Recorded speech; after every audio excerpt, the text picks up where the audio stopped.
So today I'm going to go a little more personal and tell you about my second trimester and what tips and what advice I can give you for your second trimester. So reaching that 12-week mark was something that I was looking forward to for one main reason, that I thought the morning sickness would subside. So I remember when I reached my 8th week itself, I used to count, okay, 4 weeks more until I can reach my 12th week and enter the second trimester. Well, when I entered the second trimester, I did have a lot of morning sickness that reduced, but it wasn't done with completely. I still had some food aversions, but the difference is by this trimester, you know what smells are going to trigger that food aversion and what actually can be digested by your body, what food you can actually have.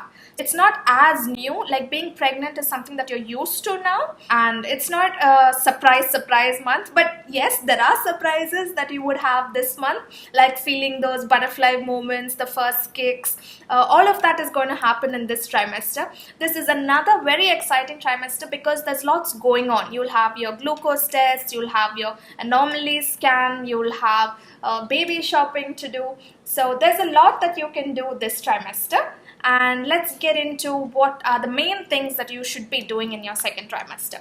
The second trimester is also an important time when you need to check about financials while you're baby budgeting and also check about your insurance.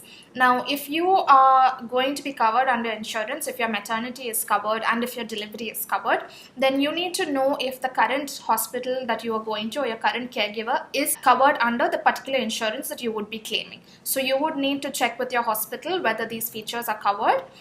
If not, if you're planning to make a change of hospital, then this trimester is when you need to do that, because keeping that for the last minute would mean that the doctor doesn't know your history, the doctor won't know your file, and that really help you if you had a familiar face with you in the labor room. So if you're looking to change hospitals now based on your insurance, then the second trimester or early of the second trimester is when you should do that. Another thing is, during your second trimester, you are pregnant, but you're not as heavy and your baby isn't entirely on your bladder, so you have to pee less, which means that this trimester in which you can actually go out, get some shopping done.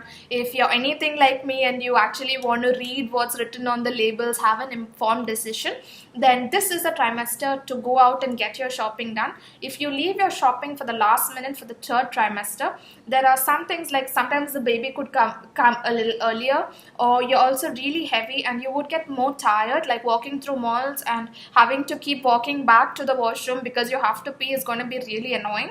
So try and do as much of your shopping as you can in the second trimester. You can always shop online, but it's always nice to go and to pick up clothes yourself, to just do the basic immediate shopping that you would need.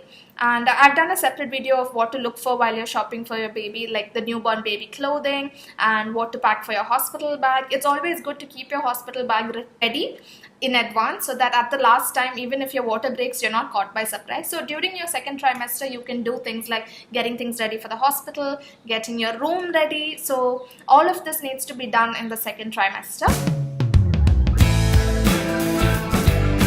So the anomaly scan is one of the most important things that you will go through in this trimester.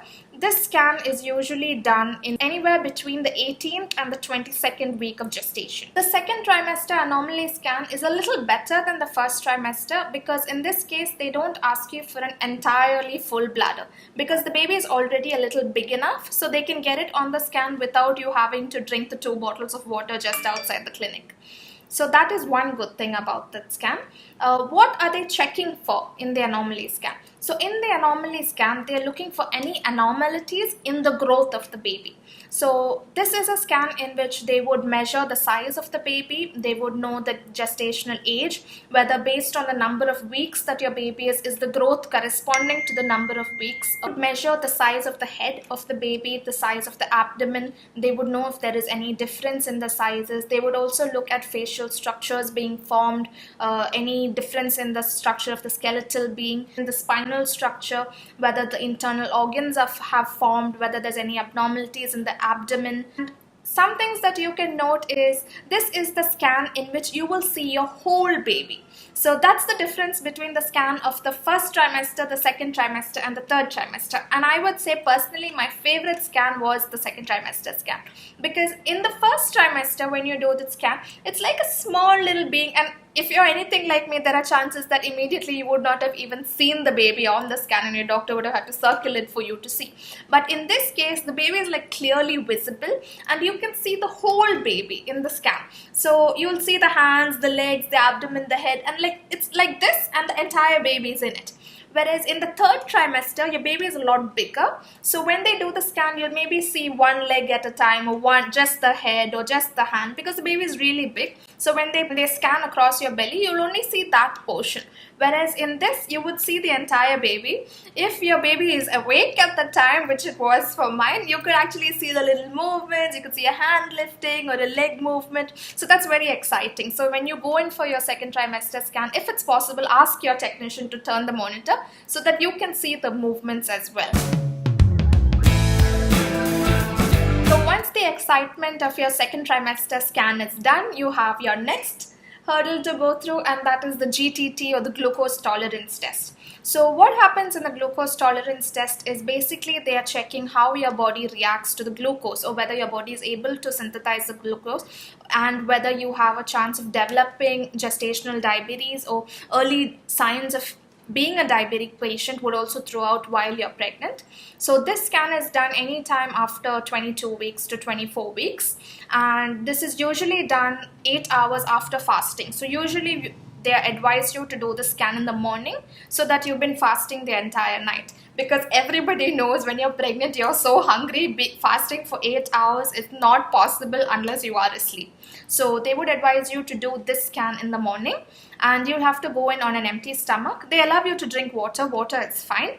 You have to go into the clinic in the morning. They'll ask you for one sample while you're fasting. So you'll give one urine sample and one blood sample. After drinking the glucose, which is 75 ml. Actually, they give you an amount of glucose based on your body weight.